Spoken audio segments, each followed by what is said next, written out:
Committee General Secretary, Coalition for Indigenous. Coalition for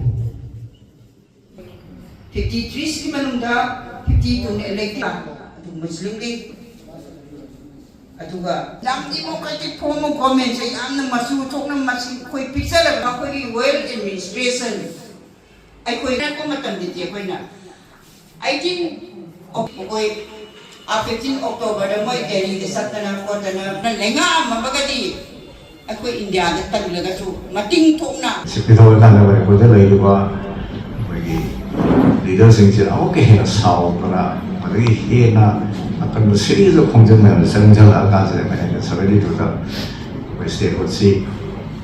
hangi bani aduna akoi na Bharat ki lai ba to ba mayam ko na haling se democracy ki wakhalon di akoi di jati Manipuri hai ba jati asidi akoi democracy pamba ai ki individual right si yam khanba sa ki independence pamba jati mani to noina namtha ka to asidi yaning de hai ba dugi idea to put na ba hai da akoi na si limit si celebrate to ba observe to ni hai ba ni aduna 시대시다 그냥 능시 나고 마tamda akoina matamdugi ahalaman mayam si akoina homes biwa